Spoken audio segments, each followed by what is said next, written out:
Ассалаумағалейкум достар, менің есімім Айдынбек Қалмұрат. Бүгінгі біздің мотошолуымыз Желмаядан басталады. Hello papi, mais qu'est pas ça? J'entends des bails atroces sur moi. À ce qui paraît, je te cours après. Mais ça va pas, mais t'es taré. Mais comment ça? Le monde est typé. Tu croyais quoi? Желмая 300 куб мотоцикл. Қазіргі уақытта ауыл шаруашылығына сатып алынып жатқан мотоциклдер.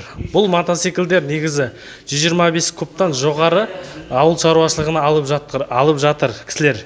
300 кубқа дейін бұл жылқы бағуға және тау тасқа жол талғамайтын мотоцикл болғандықтан бүгінгі бұл видеоның да мақсаты сіздерге осы алынып жатқан мотоциклдеріңіздің алдын ала сипаттамасы, яғни характеристикасын біліп алу үшін, жаман мотоциклдерге ұрынып қалмас үшін сіздерге түсірініп отырған видео. Сондықтан да Желмая мотоциклы 300 куб, яғни бұның 100-ге жеуі 3 литр жейтін болады. 3 литр жейді бұл мотоцикл 100-не. Яғни тау тас өр биік жерге келетін болсақ, бұл мотоцикл 3,5 жеуі мүмкін.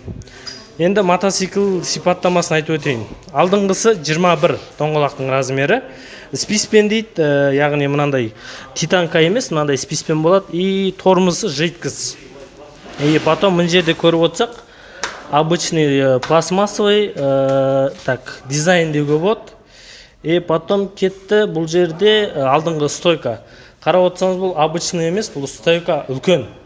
Басқа индураларға қарағанда, негізі индура ғой бұл мотоцикл жалпы несі. Алдыңғы стойкасы үлкен, қарап отырсаңыздар. Бұл запчасты де табылады қазіргі уақытта. Крыло пластмасс. Алдыңғы фардың несі тоже пластмасс. И бактың, бұның бәрі пластмасс болып келеді. Бұл мотоциклде даже боковой крышкасының дейін пластмасс болып келеді. И сидинка примерно 2 адамға ғана өлшелінген. Қарап отырсаңыз, мынау аяқ уступкасы принципі осы. Енді мынандай багаж жасап қойған, бұл өте менің ойымша дизайн ретінде ғана істелінген, а былай бір нәрсе қойып байлауға өте ыңғайсыз обычный мотоциклдерден қарағанда.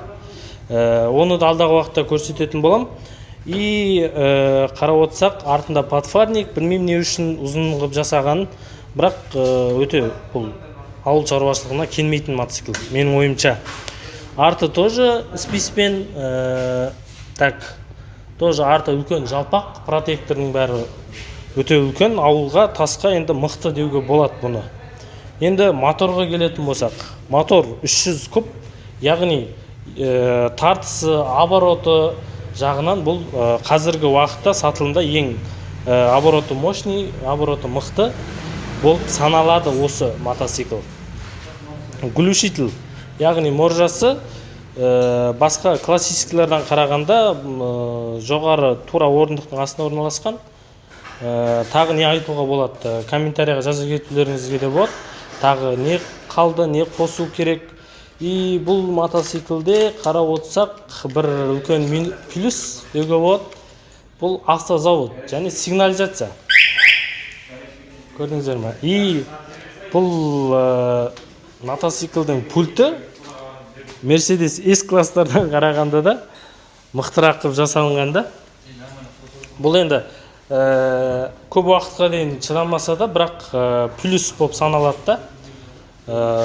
Автозавод, сигнализация бар. Бүгінге біздің айтатын тақырыбымыз осы болды. Келесіде тағы да толықтыра түсеміз. Бірінші видео болғандықтан да қобалжу бәрі бар, бірақ түпкі мақсат осы қазағымыздың алып жатқан осындай мотоцикл, китайский мотоциклдер. Бұның қазір нарықтағы бағасы 560 мың теңге болып тұр.